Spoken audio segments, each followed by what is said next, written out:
रही महीना मकाम वाला मुझे प्यारे महबूबा का सल्लल्लाहु अलैहि वसल्लम इरशाद फरमायो रजब शहरुल्लाह व शअबान शहरी व रमज़ान शहरुल मुमिनीन।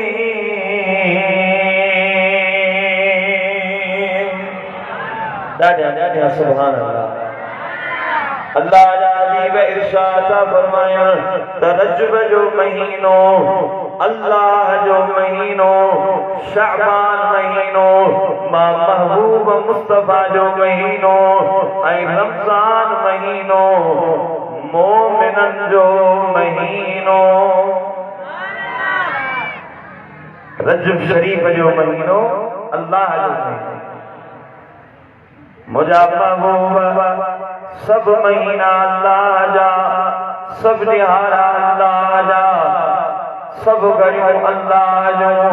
इंसान जो खालिक अल्लाह इंसान जो राज़िक अल्लाह गैब जे इल्म जो जानने वालो अल्लाह। प्यारा मुसलमान भाइरो अज़ीज़ो दोस्तो या इन ॻाल्हि जे तरफ़ इशारो आहे रजब शरीफ जे महीने में अल्लाह तबारक व तआला महबूबन करीमन के मेराज करायो। रब जी ज़ात मेज़बान हुयो। नारे तकबीर नारे रिसालत नारे तहकीम नारे हैदरी। हजरत क़िबला साईं सैयद कुतुब अली शाह सब जो जिंदाबाद। साईं जन स्क्रीन ते जलवा करो ध्यान साईं जन के अचण ते भली कार चऊं था। जमात के गुज़ारिश आहे फकीर ॿाहिरि बीठा कोट खां ॿाहिरि अचे अंदर मस्जिद शरीफ में वेहो। अल्लाह तबारक व तआला पंहिंजे हबीब के मेराज करायो। छा करायो आहे? मेराज खे मञो था। ए नाम मोहम्मद सल्ले अला सुभान अल्लाह सुभान अल्लाह गए सुवल लैल इज़ा गशा यासीन अल्लाह सुभान अल्लाह सुभान अल्लाह सुभान अल्लाह सुभान अल्लाह। रजब जो महीनो गुज़री वियो अबा गुज़री वियो ज़िंदगी मां इहो महीनो मुक्ति वियो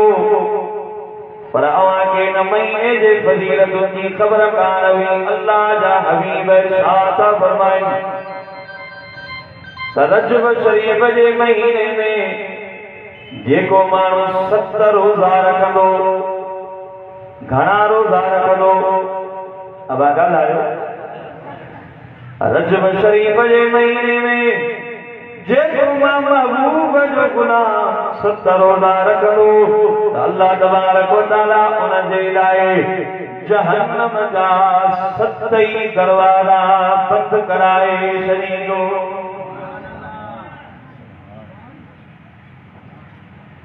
ॾाढा सुभान अल्लाह। जेको माण्हू 70 रोज़ा रखंदो अल्लाह तबारक व तआला उन जे लाइ जहन्नम जा 7 दरवाज़ा बंद कराए छॾींदो। ॿी हदीस में अल्लाह जे हबीब इरशाद फरमायो त जेको महबूब जो गुलाम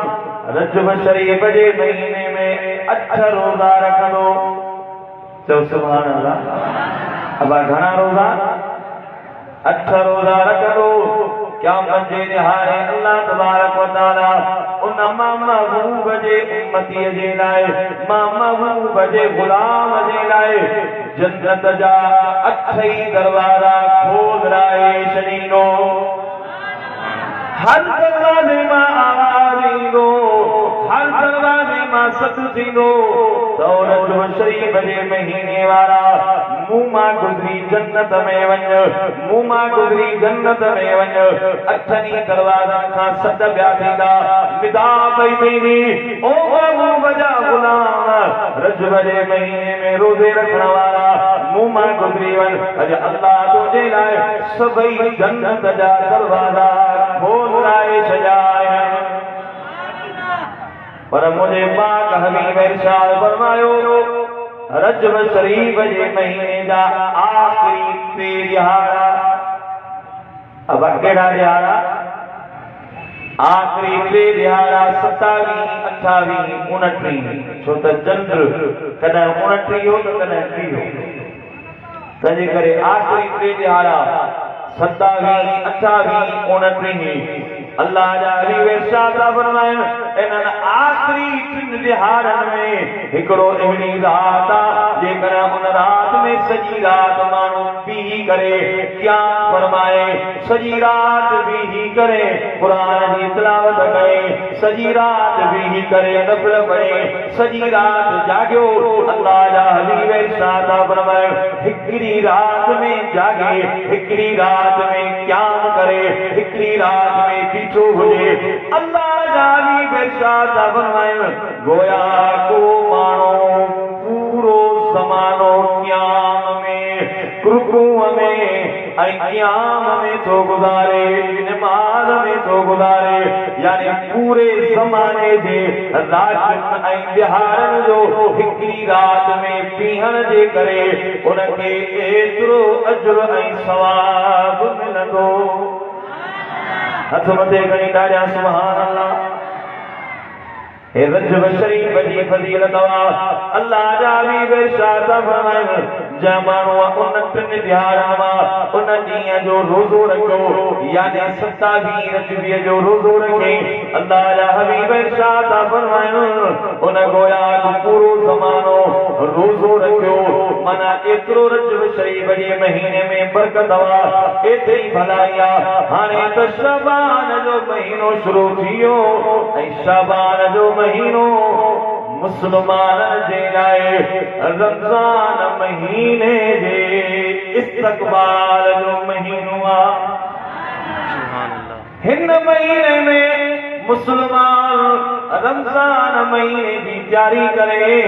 उम्मुल मोमिनीन अम्मा बीबी आयशा सिद्दीक़ा तय्यबा ताहिरा मुझे महबूब जी पाक घर वारी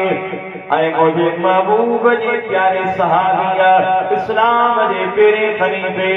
अफजल बशर बअदल अंबिया ऐं बित्ताकीद सोने सय्यदना व मुर्शिदना सय्यदना अबू बकर सिद्दीक जी पाक न्याणी। सुभान अल्लाह। अम्मा साहिब इरशाद फरमायो त शाबान महीने जो आखिरी जुम्मो आहे। तो सुभान अल्लाह जा महबूबा मदीने शरीफ में शल रब तवासा के मदीने शरीफ जो दीदार नसीब फरमाए।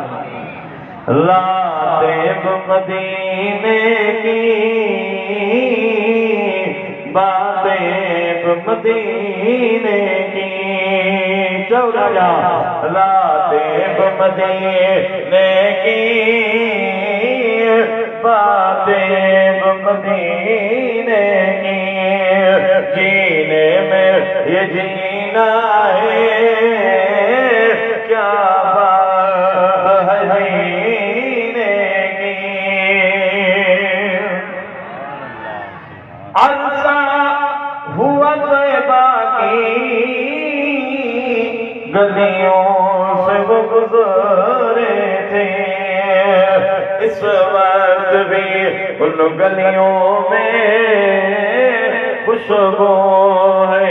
पसीने की। हजरत ख्वाजा पीर मेहरानी रसूलुल्लाह जी उम्मत जो गुलाम वदो आलिम जा महबूब जे खत्म नबूवत दे नामों से रिसालत दे कम कयो। उन वक्त जे कादियानिया करा दोस्तों एड़ो अजे अदीरो दोस्तों उम्मत में इंतशार फैलियो। हजरत ख्वाजा पीर मेहरानी जे ज़माने में जो कादियानी पूछा उन्हनि नबूवत जो दावाओ कयो। हे अल्लाह जो कामिल वली मुझे महबूब जी उम्मत जो वडो आलिम अहल बैत पाण उन कादियानी जे साम्हूं उथी बीठो। हली दोस्तों पाण दलीलो दलाल ॾिनो आख़िर हिकिड़े मैदान जे अंदर हिकिड़ो वॾो मुनाज़रो रखियो वियो हज़रत ख्वाजा पीर मेराली उन कादियानी खे चयो हाणे पीर दलीलो दलाल तुंहिंजे साम्हूं न आहे हाणे अचो मां बि पंहिंजो कलम पंहिंजे किताब ते थो रखां तूं बि पंहिंजो कलम किताब ते रख जंहिंजो कलम उथी करे ऐं कलमो लिखंदो ला इलाहा इल्लल्लाह मुहम्मदुर रसूलुल्लाह जंहिंजो कलम बिना हथ विझण जे उथी करे लिखंदो उहो हक़ ते उहो सच ते पूरी दुनिया ॾिठो हज़रत ख्वाजा पीर मेरली इशारो फरमायो कलम बिना हथ विझण जे उथियो उन कागज़ ते करा दोस्तो फसीह वॾनि लफ़्ज़नि में कलमो लिखियो ला इलाहा इल्लल्लाह मुहम्मदुर रसूलुल्लाह या शायदि मिली त जेकर ख़ातमुन नबिय्यीन त आमिना जो लाल मदीने जो ताजदार मुझे महबूब जी उम्मत जा आलिम उन्हनि जो साल उन इरशाद फरमायो त दसांगल की खज़ीने दे दसांगल की खज़ीने दे सारी दुनिया खादी है खैरात मदीने दे सारी दुनिया खैरात मदीने दे वाह मेरा महबूबतुल शान अम्मा आयशा सिद्दीका फरमायो त शाबान जो महीनो हो त अल्लाह जा हबीब तैयारी क्या कर साईं करीम सल्लल्लाहु अलैहि वसल्लम बाजार में विया कुछ अटड़ो वठी आया कुछ खारकू वठी आया अल्लाह जा महबूब नबियन जा सरदार पंहिंजे पाक हुजरे मुबारक में तैयारी पिया कर अम्मा साहिब फरमायो महबूब अवां इएं पिया तैयारी कयो ॼण त को महिमान ईंदो हुजे को ख़ासि महिमान ईंदो हुजे को वरी इज़त वारो महिमान ईंदो हुजे जंहिंजे अचण जे लाइ मेज़बान घर में तैयारी फरमाईंदो आहे अवां बि ईअं पिया तैयारी फरमायो अल्लाह जा हबीब इरशाद फरमायो ओ आयशा करीब अल्लाह जे रहमतुनि बरकतुनि वारो महीनो रमज़ान जो ककर रहमतुनि वांगुरु रब जे ज़ात जे तरफ़ खां अचण वारो आहे वसण वारो आहे ओ आयशा इन महीने में रोज़ो रखण फर्ज़ आहे ओ आयशा ही वो महीनो आहे जो अव्वलुहु रहमतुन औसतुहु मग़फ़िरतुन व आख़िरुहु इत्क़ुन मिनन नार इन जो पहिरियों ॾहो रहमत विचो ॾहो मग़फ़िरत आख़िरी रमज़ान जो ॾहो जहन्नम जे अज़ाब खां छुटकारे जो ॾहो ओ आयशा हिन रात में बीहर हिन में नफ़िल पढ़ण फर्ज़ जो सवाब चओ सुभान अल्लाह इन महीने में हिकिड़ो नफ़िल पढ़ण फर्ज़ जो सवाब ऐं फर्ज़ पढ़ण सां 70 फर्ज़नि जो सवाब मिले मुसलमानों तैयारी कयो अनकरीब अवाजे मथां रमज़ान जो महीनो अचण वारो आहे रमज़ान जे महीने जूं तैयारियूं कयो जेकॾहिं बारात में आयो त मस्जिदुनि जूं फरासियूं वठी अचो मस्जिदुनि जी सफ़ाई कयो मस्जिदुनि खे रंग रोगन करायो हली दोस्तो रुगो इहा तैयारी आहे पर रमज़ान शरीफ़ जे महीने में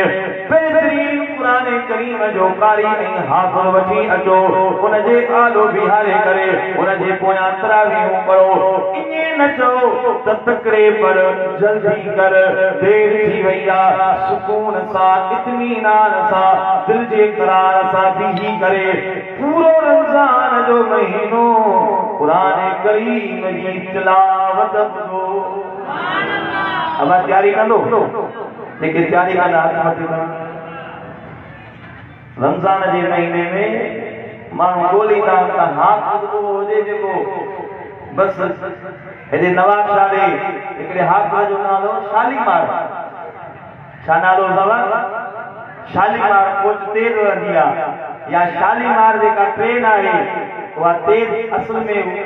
उनखे जमायतनि ऐं हक़ीक़त में असां हाफ़िज़नि खे घणो जेको आहे सो अॻिते करण वारा जमायती हूंदा आहिनि जमायती चवंदा आहिनि जल्दी करे पढ़बी आहे त उहे असांखे हिमताईंदा आहिनि माशाअल्लाह साईं अॼु थोरो देरि कान कयो अब इहा नमाज़ इहो क़ियाम इहा तिलावत कहिड़े कम जी इत्मीनान सां ॿुधो अब सुभान अल्लाह आखिरी ॻाल्हि ॿुधो कुर्बान वञा उन्हनि महबूबनि जे गुलामनि जे मथां जन्नत दुनिया वारनि खे क़ुरान अहिड़ो त ॿुधायो जो पत्थर दिल बि क़ुरान जो तिलावत ॿुधी मेर बणजी विया काफ़िर मुस्लमान बणजी विया हबीबन करीमन जो प्यारो सहाबी हज़रत सैयदना अबू बकर सुनो जॾहिं इस्लाम ऐं दीन जो इब्तिदा इस्लाम में मक्के शरीफ में पाण दावत इस्लाम जी ॾींदा पर काफ़िर तरह तरह जूं तकलीफ़ूं ॾियनि सख़्तियूं कनि ईज़ा कनि सहाबी कोशिशूं कयूं त हिजरत करे वञे हिकु ॾियारे सोणे सिद्दीक़ अकबर खे ओ अबू बकर सिद्दीक़ जंहिंजे लाइ हाजी गुलाम नबी मयसर इरशाद फरमायो त अबू बकर हो ऐं नांग हो हिकु मशूक जा हुआ आशिक बई नज़दीक कयो तेर मरे पर घट ॾींहं जी बाज़ी नांगन गई घट ॾींहं जी बाज़ी नांगन गई ओ सैयदना अबू बकर सिद्दीक़ रज़ी अल्लाह ताला अन्हु हिकु राति मक्के मां तयारी थो करे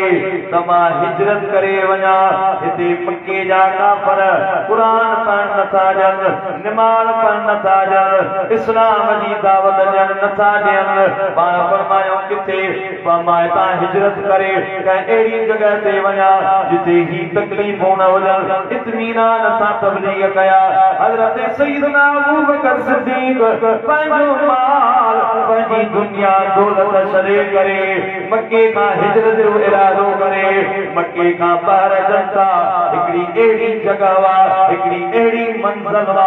जंहिंखे बरगुल उम्माद चयो वेंदो आहे पाण उन जॻह ते आया त इत्तिफ़ाक़न हिकिड़ो मक्के जो सरदार ॿाहिरीं मुल्क खां शाम खां वापार करे मोटियो पे आयो सुबुह जो टाइम हो साईं मक्के खां ॿाहिरि निकिरी चुका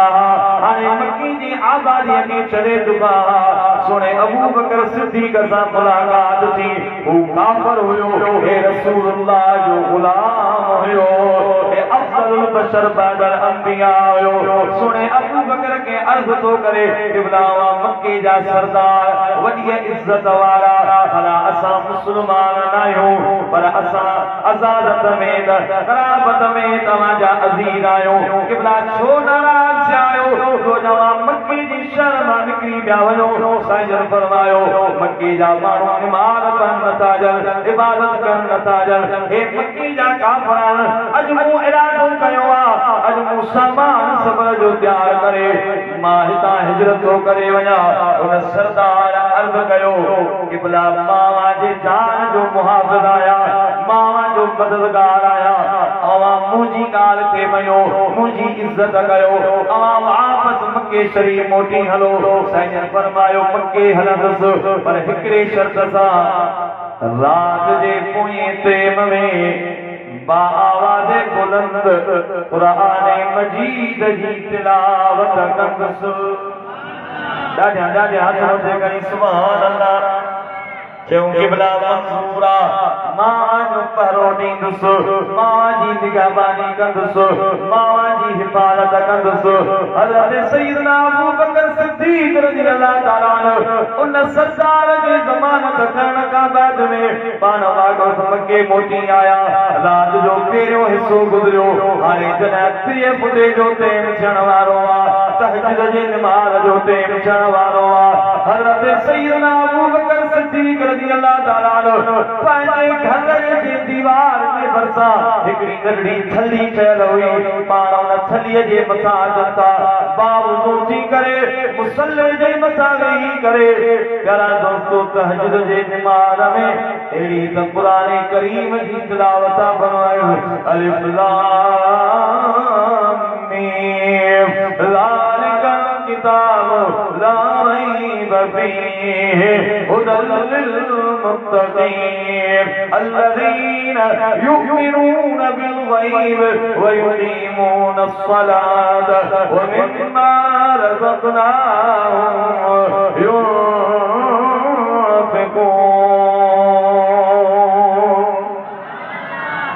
माशाअल्लाह तिलावत हले पई त मक्के जा काफ़िर शराब पीसंदा हा। अली दोस्तो सॼी इतलात जो इब्तिदा वारो हिस्सो शराब पीसंदा हा। नशो उन्हनि ते ग़ालिब हुयो पर सोए अबू बकर कीअं जो थधड़ी रात में पोएं टेम में तिलावत कई अल्लाह उन तिलावत जो अहिड़ो असर कयो जो उन्हनि शराबिन जा उन्हनि नशाइनि जा नशा टुटी पिया। करा दोस्तो निंड पियल माण्हुनि जी निंड मां सुजागी थी वई ऐं मक्के जा मुस्लमान त निकिरी आया पर मक्के जा काफ़िर मर्द औरतूं सोने अबू बकर सिद्दीक़ जे तिलावत सां क़ुरान मजीद जे तिलावत सां उथी करे सोने अबू बकर सिद्दीक़ जे चौधारी फिरी बीही रहिया। हैरान थी छा ॻाल्हि आहे। काफ़िर खे चयूं त हिन खे झल क़ुरान जी तिलावत न करे ते अबू बकर अञा वधीक क़ुरान जी तिलावत कंदो त मक्के में को काफ़िर ई न रहंदो। काफ़िर मुस्लमान थी वेंदा पर जिन खे अल्लाह ईमान जी दौलत नसीब कई हज़ारनि में उन्हनि उन महिल कलमो शरीफ़ पढ़ियो इस्लाम क़बूल कयो मर्दनि औरतुनि काफ़िरनि मां इस्लाम आंदो।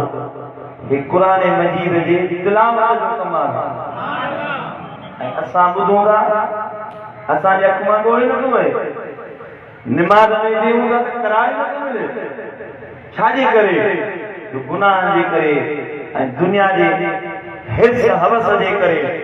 दिल अहिड़ी पकी थी वई आहे